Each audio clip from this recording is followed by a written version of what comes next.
Hello, everybody. This is Kira, and I'm here with Pics of the Day number 19. We are almost to 2-0. That'll be the next one. We're probably going to reach over it, given how I'm doing 5 episodes, or 5 pictures per episode. So we should be ending season 1 on like 23 or 24. One or the other. Not important. So we are right into it. We are back in nowhere for the first picture. Mr. Black, I think. I should go check these up before I say stuff. I'll do it for the next one.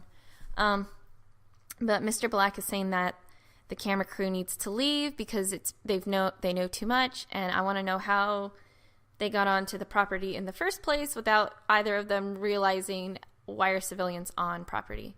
Unless they're on the outside of the property looking in. I don't know.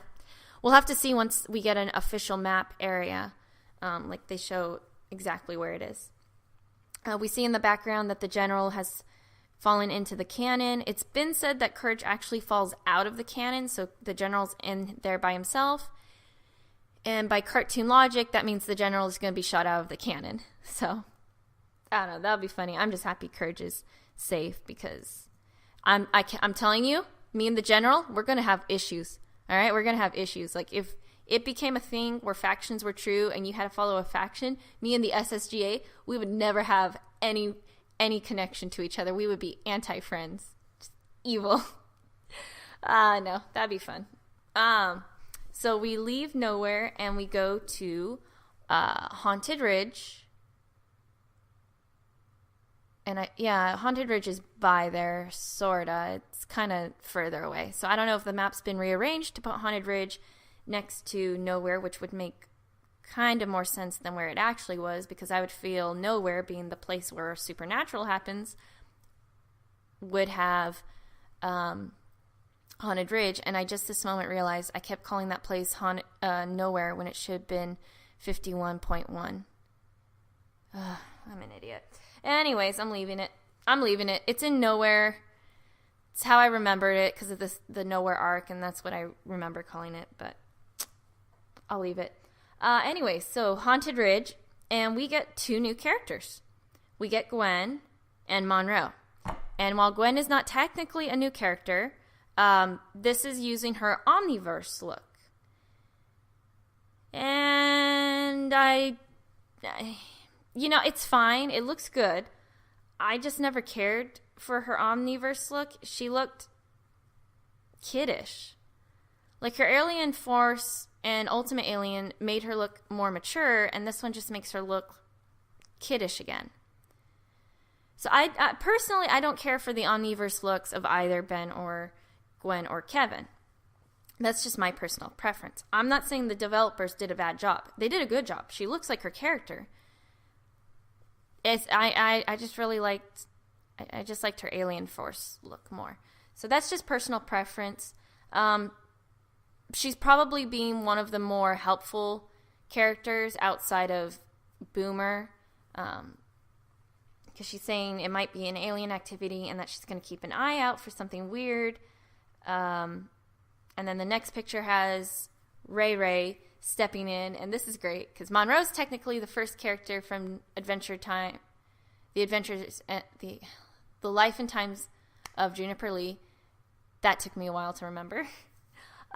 He's the first one, but Ray was kind of hinted at in the shadows, like a lot of people thought he was, and he's here. So this is kind of hilarious because Gwen looks annoyed by him. So this tells me there's some conflict. And it's been said that Ray is flirting with Gwen because he's been aged up to 17 and she is still about 16, 17. She's still a teenager. So this is pretty hilarious because she's still dating Kevin, right? Like that's still a thing in Omniverse, unless it's not. But if it's not a thing, then this is hilarious in the sense that he's like, oh, you're single. But if they're still dating, he's gonna get beat up by Kevin, right? Like that's gonna happen. Food for thought later. But she's just totally annoyed with him. Even in the next one, you see it. He kind of has he's also similar to Blue's reaction in the sense that he's like over exaggerating the incidents and well, he didn't really see it. He's just repeating what they said, but he's like, oh, I've had experience with it. I'm pretty sure he's kind of hinting that he could probably beat it up if it was 10 feet tall, which we all know, not really. Your sister would beat it up, but not really you. They send him back. Ray Ray suggests that they go back to Orchard Bay because aside from Nowhere, which is the first show to show supernatural activity in one area, Orchard Bay is the next one, and it's less... No, I guess it would still be considered supernatural. It's more magical. Nowhere was really about the craziness and more horrifying stuff, and Orchard Bay is just like the mystical and magical part. But something about Gwen and Monroe being there, I figured Monroe would be somewhere near Gwen if he wasn't going to be by Juniper Lee, or I put him by Graham just for giggles. But it would make sense because he's very knowledgeable about the mystical forces, and she was very into the mystical forces until it was revealed that it was alien, which I kind of saw coming. I mean, there was Hex and Charmcaster, but I sort of saw the alien thing coming. They could have kept it though, left it that she was magical instead of her being an alien, and just kept a sort of a Dragon Ball Z kind of thing where there's aliens and supernatural and all that, but there's also the magical element. But I'm sure Monroe and her get along, and that makes me wonder if she can hear him, because she's not technically magical. So I thought the rule was only magical things could hear him, but she's sorta. I don't know. We'll have to see how that interaction goes. Gwen is another character that's been confirmed at Haunted Ridge because that's where she was last time. So if all the POTDs are correct and that these are where the characters are gonna be for the game, this is where we're gonna see her. She'll be back in Haunted Ridge with Monroe and Ray Ray, which expands the character roster there because she was just the only character there, which wasn't bad, but just one character there. And the last one, let me double check. Yeah. So the last one has us at Orchard Bay because that's where he sent us, and we see Ace and Belladonna at the freight yard spray painting, just making it all graffiti, and the camera crew is catching it. And by this time, you guys have noticed that the camera battery level, or the battery level for the camera is low. It's running out, and there's been a lot of gags that it's going to cut out right at the good part, which, as we all know, didn't technically happen. So we'll talk about it when we get there. But this starts like a mini series of introducing the Gangrene Gang. Gangrene. Did I say that right? Gangrene Gang. I can't do it. I'm sorry, I can't do it. I think I said it right, but if I haven't, I just can't. But this starts it off, and we see Ace admiring it, and Belladonna just like, oh, you can't do this. We're going to get in trouble. They're going to recognize us because you put our logo there. And there's something kind of sweet about her saying it's our logo. Like, I know some people are upset that she's with the gang, and some people don't even like it, or the romance between her and Ace. I don't care for it, honestly, myself, but well, it's whatever.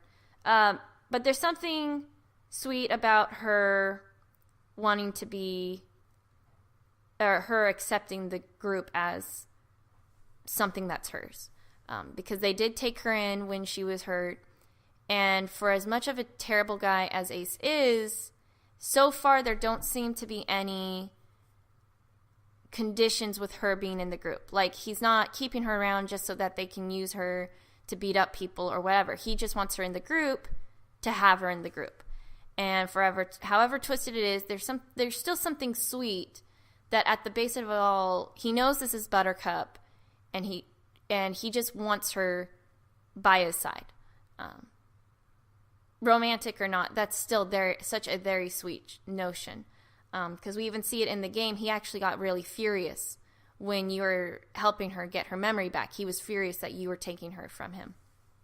So, I don't know, they could change it and make it a power control thing that he was using her the entire time. But for right now, if this is just a purely, he doesn't want her because she's just to beat up people or anything. He just wants her there to be there, then I don't know. I think that's sweet. Just a little undertone of sweet. I don't think he's going to be good like Boomer is. So, no need to worry. Ace is not my child. Only Boomer is. But those are our 5. We had the agents back over in Nowhere. We have Gwen, Monroe, and Ray Ray at Haunted Ridge. And then we have Ace and Belladonna over at the Freight Yard. And we will continue more with the gang over in the Freight Yard in the next video. But for now, I will catch you guys all on the forums. And please have a Happy New Year.